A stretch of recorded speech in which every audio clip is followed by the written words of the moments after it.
नमस्कार दोस्तों, स्वागत है आप सबका हमारे YouTube चैनल साहित्यिका में। शायद किसी ने सच ही कहा है कि हमें हमेशा मेहनत करके खाना चाहिए। तो चलिए आज बात करते हैं ऐसी ही एक कहानी के बारे में। एक गांव में एक संत अपनी पत्नी के साथ रहा करते थे। संत के पास हर समस्या का हल होता था। संत काफ़ी गरीब थे और उनके पास खेती करने के लिए थोड़ी सी ही ज़मीन थी। वह खेती कर किसी तरह से अपना जीवन यापन कर रहे थे।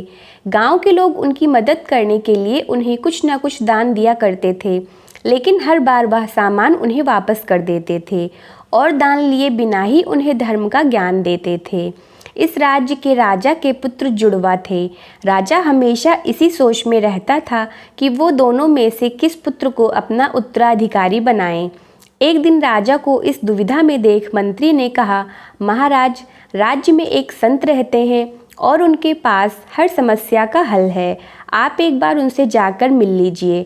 मंत्री की बात मानते हुए राजा संत से मिलने पहुँचे और उन्होंने संत को अपनी समस्या बताई। राजा की बात सुन संत ने कहा, महाराज, उत्तराधिकारी चुनना बेहद ही सरल है। आप अपने उस पुत्र के ऊपर इस राज्य की जिम्मेदारी सौंपें जो मेहनती हो और राज्य की भलाई को सबसे पहले चुने। संत की बात सुन राजा की दुविधा दूर हो गई।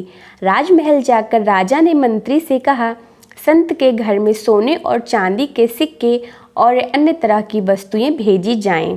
मंत्री ने सोने, चांदी और कई तरह की वस्तुएं भिजवा दी। इतना सारा सामान देख संत ने जब मंत्री से पूछा कि ये सब क्या है, तो मंत्री ने बताया कि ये सामान राजा ने भिजवाया है।